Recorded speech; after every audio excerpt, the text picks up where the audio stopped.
At 5:47 a.m. on August 8, 1941, 24-year-old Lyudmila Pavlichenko crouched behind a stack of rubble in Belyaika, Ukraine, watching a German sniper prepare to kill the Soviet soldier hiding 40 meters to her left. History student. 4 months in the Red Army. 0 confirmed kills. 309 to go. The Wehrmacht had sent 3 full divisions to take Odessa, 150,000 German soldiers advancing. Soviet forces were outnumbered 3-1, and Lyudmila had just volunteered to become a sniper in a unit that was losing soldiers faster than they could train them. She had been on the front lines for 6 hours. No sleep, no food, just her Mosin Nagant rifle, 40 rounds of ammunition, and a death wish wrapped in patriotic fury. Her university in Kiev had been bombed 11 days earlier, 73 students killed. Her professor, Dr. Anatoly Vulov, was buried under the rubble for 2 hours before they pulled his body out. Her best friend Natasha died in the library. Fire consumed the building. Natasha couldn't get out. Lyudmila had enlisted the next morning. The recruiting officer told her to become a nurse. Women belonged in medical units, not infantry. Lyudmila told him she had been shooting since she was 14, marksman scores in youth shooting club. Top tier in regional competitions, the officer laughed. Said shooting targets wasn't combat. Combat was blood, screams, death. Women couldn't handle it. Lyudmila told him to test her. The officer gave her a rifle, pointed at a fence post 100 meters away. She put 5 rounds through the center. The officer stopped laughing. She was assigned to the 25th Rifle Division as a sniper. That was 4 months ago.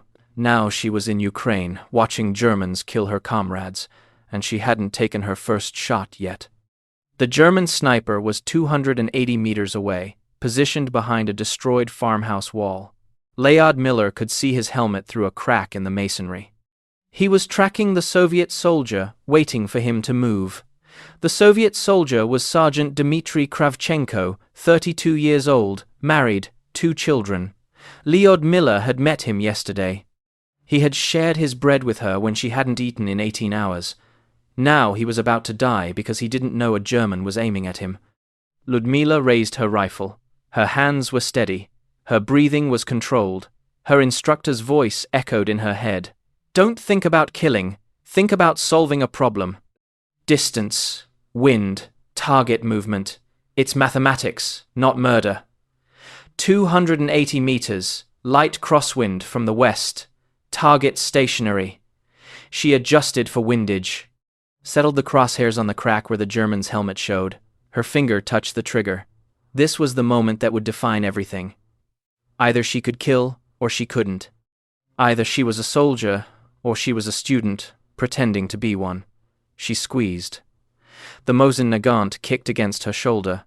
The sound cracked across the battlefield. Through her scope, she saw the German's helmet jerk backward, then disappear. Kravchenko looked around, confused. Didn't know what had just happened. Lyudmila chambered another round, scanned for threats. Nothing moved. She had just killed her first German soldier. Felt nothing.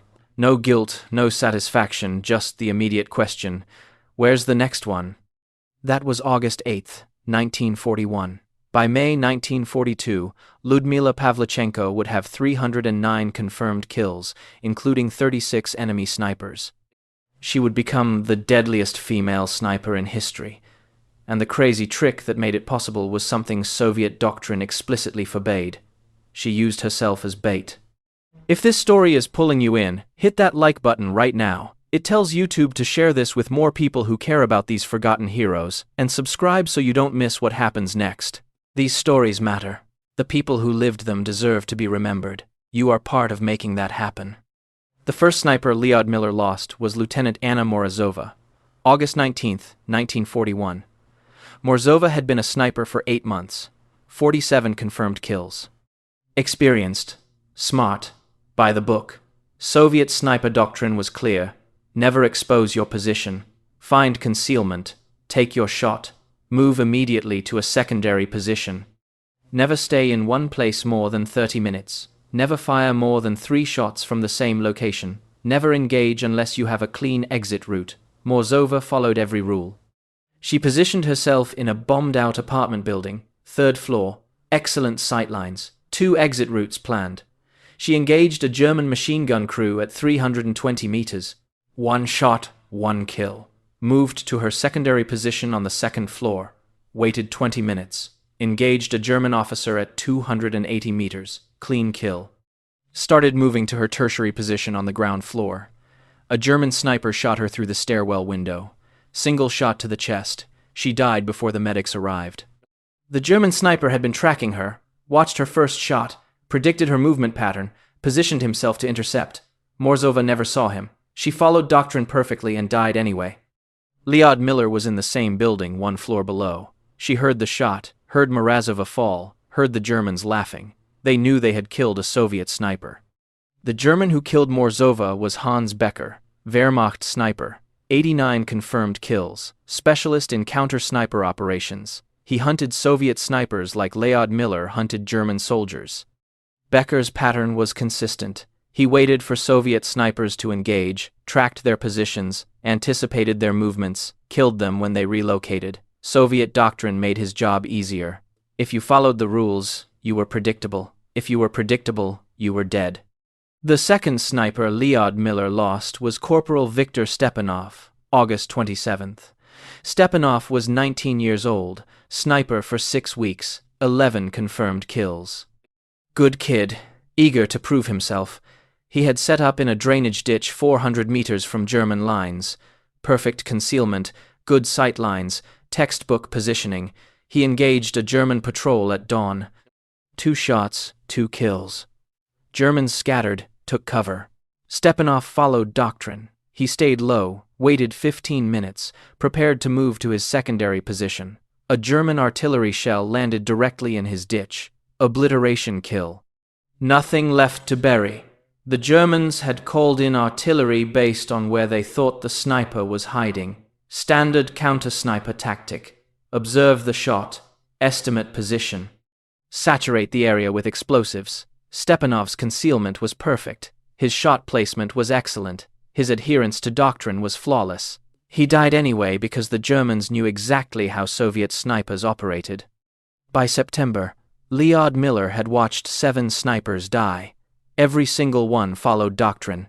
Every single one died because they were predictable. German counter-sniper units were too good. They knew Soviet tactics. They knew Soviet positioning. They knew Soviet movement patterns. Fighting by the book meant dying by the book. Lyudmila studied how each engagement developed. Same pattern. Soviet sniper takes position, engages target. Germans triangulate the shot. Counter-sniper or artillery responds. Soviet sniper dies or retreats. The problem wasn't marksmanship. Soviet snipers could shoot. The problem was that they fought defensively, waited for targets, took shots when opportunities appeared, followed doctrine, never initiated, never controlled the engagement, never made the Germans react to them. German snipers, especially the experienced ones like Becker, hunted actively. They didn't wait for targets, they created them. They forced Soviet snipers to expose themselves, then killed them. Lyudmila needed to reverse that dynamic. Stop being prey, become predator. But Soviet doctrine was explicit. Concealment is survival. Exposure is death. Never compromise your position. Never give the enemy a target. The doctrine made sense in theory. In practice, it was a death sentence. German counter-snipers were too skilled. They could find you even when you were perfectly concealed. Lyudmila decided to do something completely illegal. She would expose herself deliberately, make herself visible, draw fire, then kill whoever shot at her. It was insane. It violated every principle of sniper warfare. It would probably get her killed. But 7 snipers were dead, and Lyudmila refused to be the 8th. The trick required precision timing, perfect positioning, and absolute nerve. Lyudmila would set up 2 nests, not 1, primary and secondary, but only 4 to 6 meters apart. Close enough that she could move between them in under 3 seconds. She would place a decoy in the primary nest, a helmet on a stick, a spare sleeve stuffed with straw. Anything that looked like a person from 300 meters away. She would hide in the secondary nest watching. When a German sniper shot at the decoy, The muzzle flash would give away their position. Lyudmila would have 2 to 4 seconds before they realized the decoy was fake. In those seconds, she would acquire the target, aim, and fire one shot. If she missed, the German would know her real position. She would be dead. If she hit, she would move immediately, reset the trap, and do it again. The plan was suicidal. Soviet command would court-martial her if they found out. Exposing a position deliberately, even a fake one, was tactical insanity, but Lyudmila had watched too many friends die following doctrine. She tested the technique on September 3, 1941, early morning. German lines were 340 meters away. She set up in a ruined cellar near the front line. 2 shooting positions, one with a helmet propped on debris, positioned to look like a sniper observing German positions. She waited in the secondary position 5 meters to the right, completely concealed. Her rifle was aimed at the area where a German counter-sniper would most likely position himself. 45 minutes passed. Nothing moved. Lyudmila's muscles ached from staying motionless. Her eyes watered from staring through the scope. Insects crawled across her hands. She didn't move. At 6:17 a.m., a shot cracked across no man's land. The helmet in her primary nest jerked backward. Someone had taken the bait. Lyudmila scanned the German lines. There, 320 meters away, a muzzle flash, a figure shifting position behind a brick wall. She had 3 seconds. Her crosshairs settled on the figure. She couldn't see details, just a shape. She fired. The figure dropped. She didn't wait to confirm. She abandoned both positions, moved 40 meters west, set up in a different building. Through her scope, she watched the brick wall where the German had been. 2 German soldiers appeared, dragging a body. Confirmed kill. The technique worked. Over the next 6 weeks, Lyudmila refined the method. She learned exactly how long to wait, how to position decoys, how to predict where German snipers would set up. She studied their patterns obsessively. German snipers preferred elevated positions. They liked to shoot from buildings, 2nd or 3rd floor. They avoided ground-level hides because Soviet artillery targeted those first. They positioned themselves with the sun at their backs when possible. They rarely changed positions during daylight. Lyudmila used all of this. She set her decoys to be visible from elevated German positions. She timed her operations for when the sun would be in German snipers' eyes, not hers. She built her secondary nests at ground level where Germans wouldn't expect her. She treated every engagement like a chess match. The decoy was her opening move. The Germans' shot was their response. Her kill shot was checkmate. By October, Lyudmila had 78 confirmed kills. 22 of them were German snipers. Word spread through Soviet units. The woman sniper who hunted the hunters. Soldiers started requesting her for counter-sniper operations. Officers who had lost men to German snipers came to her personally, begged her to help. Some brought bottles of vodka. Some brought extra rations. Some just brought grief. A lieutenant named Vulov came to her on October 12th. His platoon had lost 9 men to a German sniper in 4 days. The sniper operated near a railway junction, shot from different positions, killed officers, radio operators, machine gunners, anyone important.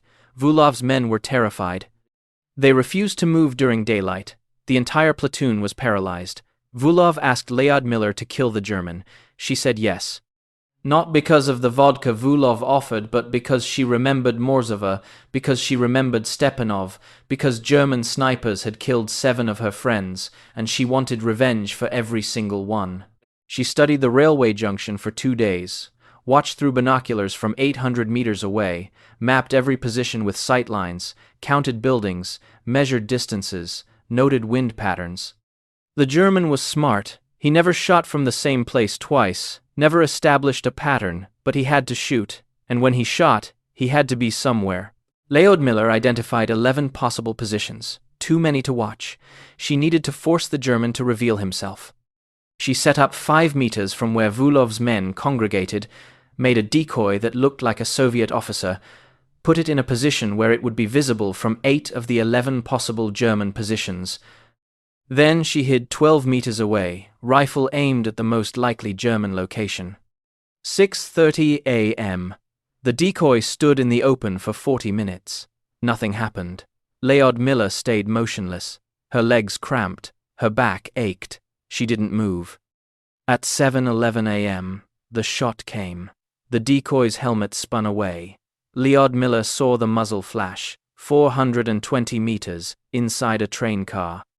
The German had positioned himself inside a destroyed boxcar, brilliant hiding spot.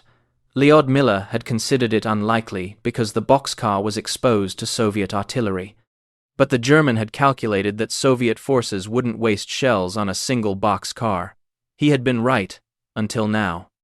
Lyudmila adjusted for distance and wind. The German was moving inside the boxcar. She could see his shape through the open door. She had maybe 5 seconds before he realized the decoy was fake. She fired. Through her scope, she saw the German jerk backward. He didn't fall. He stumbled. She had hit him, but not fatally. He was wounded, trying to escape. She chambered another round, fired again. The German dropped. Vulov's men moved in afterward, found the German dead inside the boxcar. 2 shots, one through the shoulder, one through the head. His logbook listed 67 confirmed kills. Vulov asked Lyudmila how she had known where he was. She said she didn't. She just made him shoot first, then she killed him. Simple mathematics. Vulov said it wasn't mathematics. It was courage or insanity, probably both. German units put a bounty on her. 100 Reichsmarks for whoever killed the Russian girl. Then 500 Reichsmarks. Then 1,000. The price kept rising as her kill count climbed. German propaganda broadcasts mentioned her by name, called her the Devil Woman, said she was a myth, said no woman could kill that many Germans, said she was Soviet propaganda. Said if she was real, she was probably a man disguised as a woman. Lyudmila heard the broadcasts. Other soldiers told her what the Germans were saying. She found it funny. The Germans were so terrified of her they couldn't believe she existed. Their denial was proof of her effectiveness. Lyudmila didn't care what they said. She cared that they were scared. Scared enemies made mistakes, and Lyudmila was there to punish every mistake. She started leaving signatures. Small things. A piece of ribbon tied near her shooting position after she had left. A playing card placed on a dead German sniper's chest. Red Queen. The Red Queen of Death. Soviet propaganda loved it. Newspapers published stories about Lady Death, who taunted German snipers before killing them. Lyudmila never confirmed or denied the stories. Let them believe what they wanted. Belief created fear. Fear created mistakes. Mistakes created opportunities, and opportunities created confirmed kills. The engagement that made her legendary happened on November the 7th, 1941. German forces were pushing hard on Sevastopol. Soviet defenders were holding by their fingernails. The siege was brutal. Food was running out. Ammunition was rationed. Medical supplies were nearly gone, and a German sniper had killed 11 Soviet soldiers in 3 days. Officers, sergeants, anyone who gave orders. The sniper was systematically decapitating the Soviet command structure. Nobody could locate him. Nobody could counter him. He took 1 shot, then vanished. Disappeared like a ghost. Soviet command was desperate. Major Chernov called Lyudmila to headquarters, showed her photographs of the dead, entry wounds, perfect placement. Every shot was fatal. No wounded, just dead. The German was exceptionally skilled. Chernov said the entire command structure was paralyzed. Officers were afraid to show themselves. Sergeants were refusing to give orders in the open. The sniper was winning through terror. He wasn't just killing people. He was destroying morale. Soviet command asked Lyudmila to find him. They gave her 48 hours. If she couldn't kill him, the entire sector might collapse. Commanders would refuse to lead. Units would fragment. The German offensive would break through. 48 hours. 1 sniper against another. Winner takes the sector. Loser dies. Lyudmila accepted. She had no choice. This was what she trained for. This was why she existed on this battlefield. To kill German snipers, to be better than them, to prove that courage and innovation could defeat experience and skill. She studied the kill locations, all within a 400-meter radius, all during early morning between 5:45 and 7:30 a.m., all single shots to the head or chest. Precision work. The German was good, very good. She plotted the angles on a map. Every kill came from a slightly different direction. Northeast one day, southwest the next, northwest after that. The German was mobile. He changed positions constantly, never shot from the same place twice, never established a pattern. He was following doctrine perfectly. He was everything Morozova had been, everything Soviet doctrine taught, and Morozova was dead. Lyudmila needed to think differently. She studied the terrain with Lieutenant Boris, a reconnaissance officer who had survived the siege of Odessa. Boris knew Sevastopol better than anyone. Every street, every ruin, every crater. They walked the perimeter at night. Dangerous work. German patrols were active, but Lyudmila needed to see the battlefield from ground level, needed to understand sight lines, needed to think like the German. The area was urban ruins, collapsed buildings, rubble streets, shell craters everywhere, 1,000 hiding places. The German could be anywhere, but he had to see his targets, which meant he needed sight lines, clear views, unobstructed angles. Lyudmila mapped every position with clear views of where Soviet officers congregated: command post, supply depot, communication center, observation posts. She identified 14 potential sniper positions, buildings with intact upper floors, ruins with good concealment, positions that offered multiple escape routes, too many to watch simultaneously. She needed to narrow it down.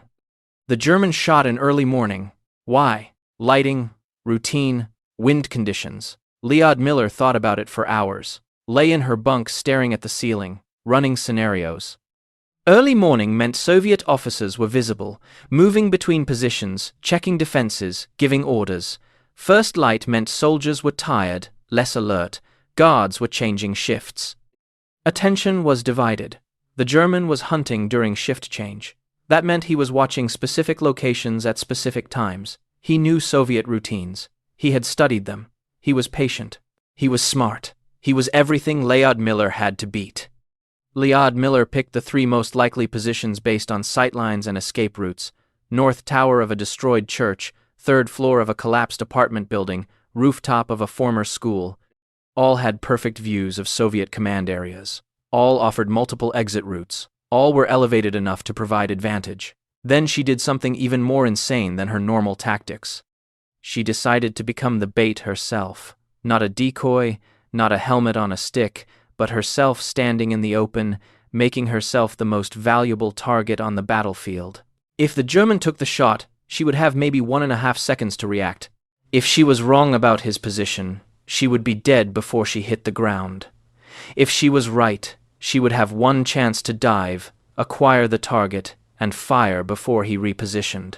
One chance, one moment, everything on the line. November 8th, 5:42 a.m. Lyudmila wore an officer's coat she had borrowed from a dead lieutenant. Too big for her, but recognizable from a distance. She stood in the open near the command post, right where officers usually gathered for morning briefing, made herself a target, exposed, vulnerable, alone. Her rifle was 4 meters away, propped behind rubble, aimed at the most likely German position, the destroyed church tower. If she was wrong about the location, she would be dead before she could react. If she was right, she would have maybe 2 seconds to dive, grab the rifle, acquire the target, and fire. 2 seconds between life and death. 2 seconds to prove she was better than him. She stood there for 17 minutes. Each minute felt like an hour, exposed, every nerve screaming at her to take cover, every instinct telling her this was suicide. Her hands stayed at her sides, relaxed. Had to look natural. Had to look like a real officer, not bait. Wind blew cold across the ruins. She could hear distant artillery, machine gun fire to the east, normal battlefield sounds. Nothing moved in the German positions. Maybe the German wasn't there. Maybe he had repositioned during the night. Maybe he had been killed by artillery. Maybe this entire plan was based on faulty intelligence, and she was standing in the open for nothing. Or maybe he was watching her right now. Crosshairs centered on her chest, finger on the trigger, waiting for the perfect moment. Her heart pounded. Sweat ran down her back despite the cold. She counted seconds. 120 seconds standing in the open. 120 seconds of being a target. Nothing happened. Maybe the German wasn't interested. Maybe he had seen through the trap. Maybe. The shot came at 5:59 a.m. Lyudmila heard it before she felt it. The crack of a rifle, a distinct sound. Mauser Karabiner, 98. The snap of a bullet passing centimeters from her head. So close she felt the air displacement. So close it parted her hair. She dove left, not back, left toward her rifle. Hit the ground hard, ignored the pain, grabbed her rifle. Her hands found it instantly. Muscle memory. She had positioned it perfectly.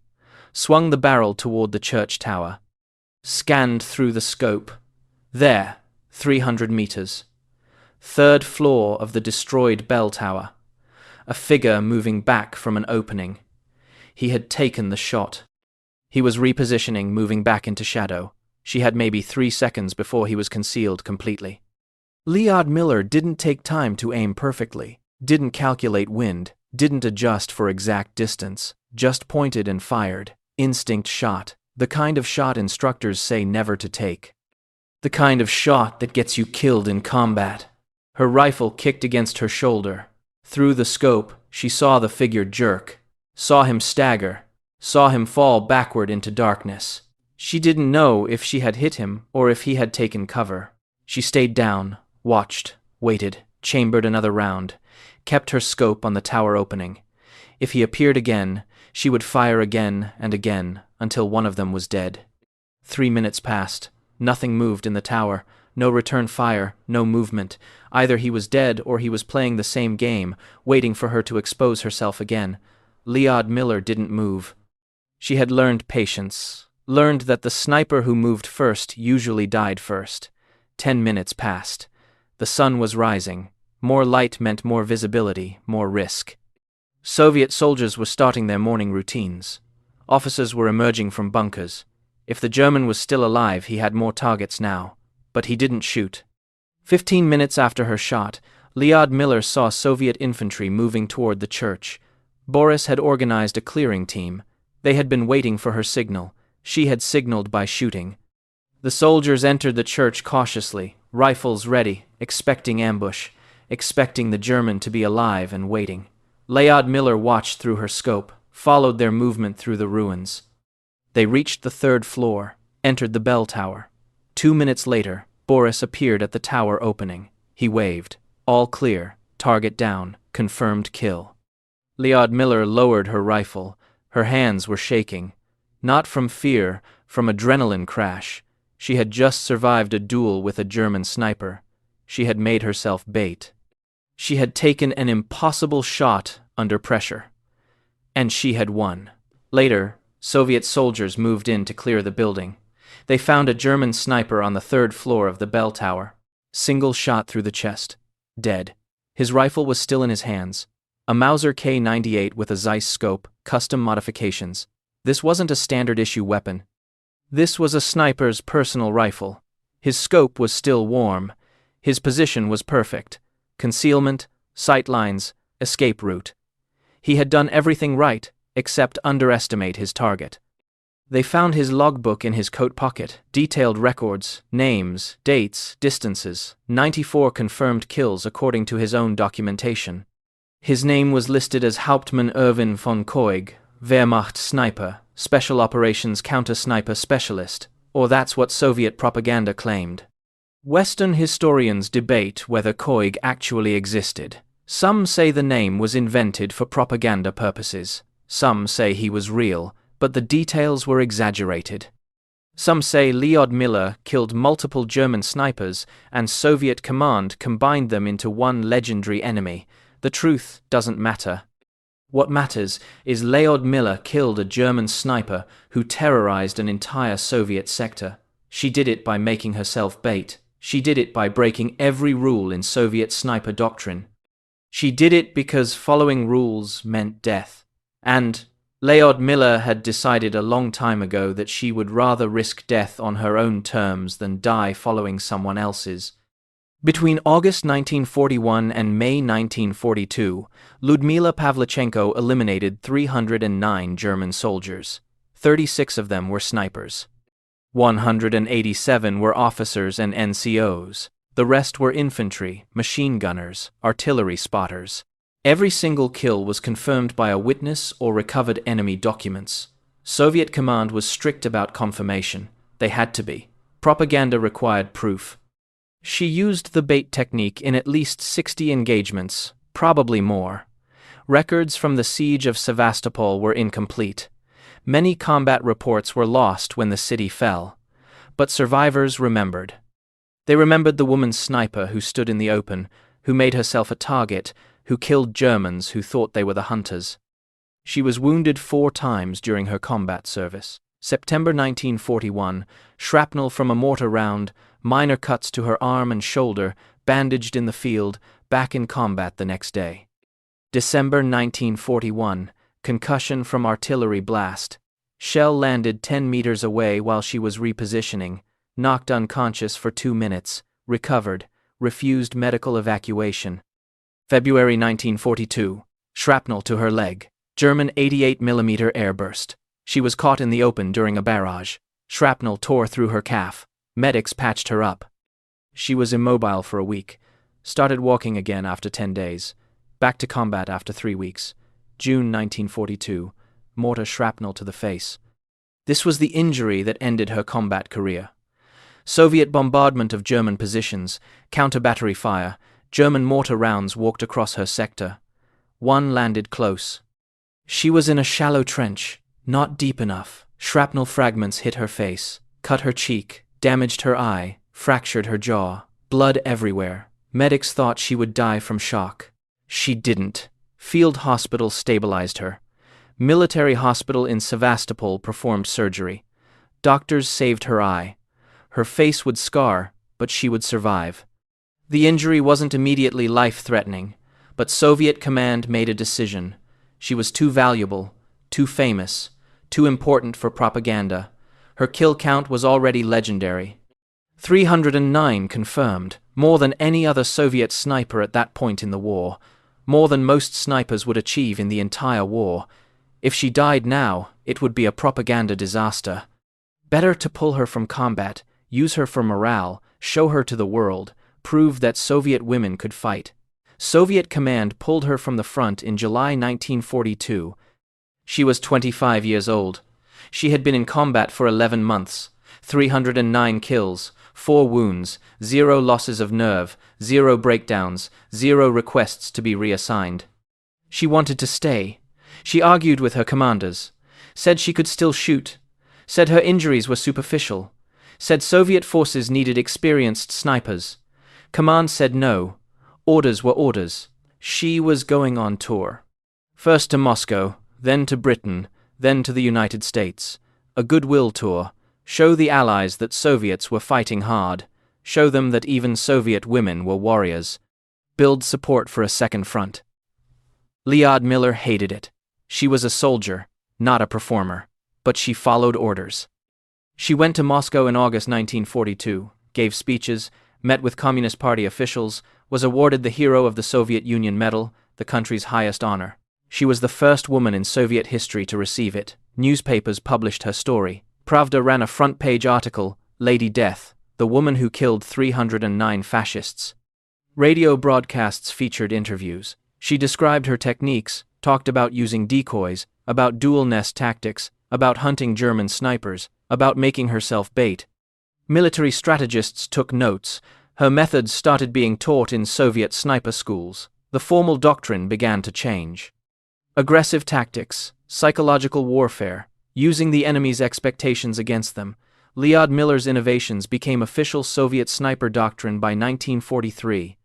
In September 1942, she traveled to Britain, met with Winston Churchill. He asked her about combat, about killing, about what it felt like to shoot 309 people. She told him it felt like mathematics, distance, wind, target movement, solve the equation, pull the trigger. Churchill said he didn't believe her. said she must feel something. Guilt, pride, something. Lyudmila said she felt tired. That was all, just tired. In October 1942, she traveled to the United States. This trip changed everything. She met Eleanor Roosevelt, the First Lady. Roosevelt was fascinated by her, a woman warrior, a feminist icon, living proof that women could do anything men could do. Roosevelt arranged for Lyudmila to speak at rallies, dozens of them, New York, Chicago, San Francisco, Washington. Everywhere she went, thousands of people came to hear her. American newspapers called her the most dangerous woman in the world. Magazines published profiles. Photographers followed her everywhere. She became famous, not in the Soviet Union, where she had been just another soldier. In America, where she was exotic, mysterious, a female sniper, an impossibility. American women loved her. She represented something they couldn't be. Women couldn't serve in combat in the U.S. military. But here was Lyudmila, 309 kills. Proof that women could fight. Proof that gender didn't determine capability. American military officers were skeptical. They questioned her kill count, said it was propaganda. Said no one, man or woman, could kill 309 enemy soldiers in 11 months. Lyudmila didn't argue. She let her record speak. Soviet command had confirmed every kill. Witnesses, documents, physical evidence.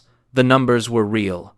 The U.S. War Department eventually verified her claims through their own intelligence. Cross-referenced her kills with German casualty reports. The numbers matched. She wasn't lying. She really had killed 309 Germans. The tour lasted 6 months. By the time it ended in early 1943, Lyudmila was exhausted. She had given hundreds of speeches, met thousands of people, smiled for thousands of photographs. She had become a symbol, and she hated it. She wanted to go back to the front, back to Sevastopol, back to where she mattered. But Sevastopol had fallen in July 1942. The siege had ended. Soviet forces had been evacuated or captured. The city was German now. There was nothing to go back to. Lyudmila returned to the Soviet Union in March 1943. Soviet command assigned her to training duty. She would teach new snipers, pass on her knowledge, her techniques, her innovations. She would create the next generation of Soviet snipers. She taught at multiple training facilities, Leningrad, Moscow, Kiev, hundreds of students. She taught them everything. How to build dual nests, how to use decoys effectively, how to predict enemy sniper positions, how to think like the enemy, how to make yourself the predator, not the prey.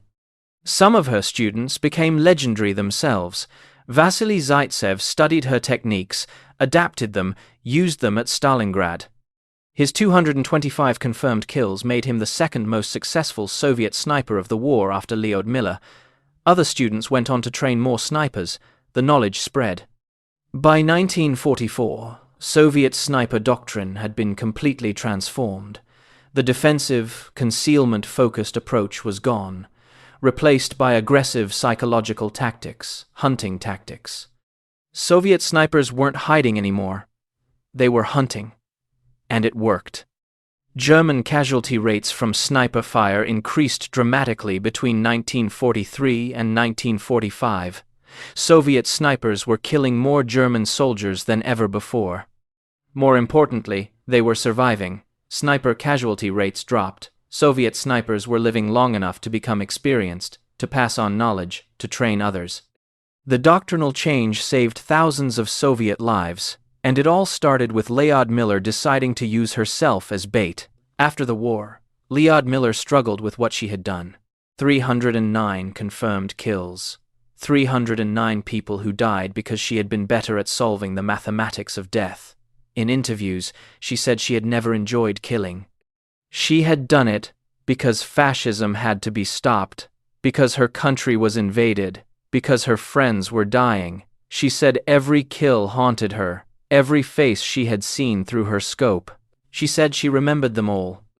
Lyudmila married twice, had one son, lived quietly in Kiev, the same city where her university had been bombed in 1941. She died on October 10, 1974. She was 58 years old. Stroke.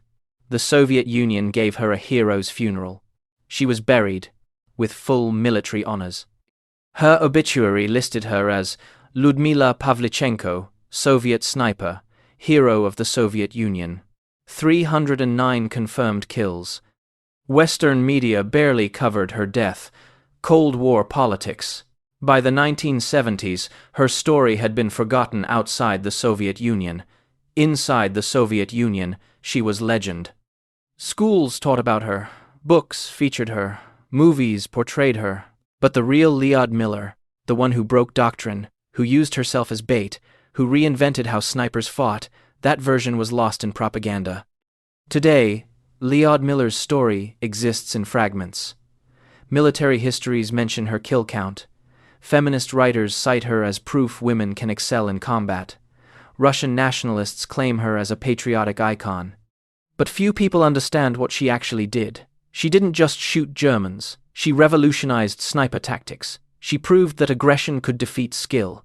That psychological warfare was as important as marksmanship.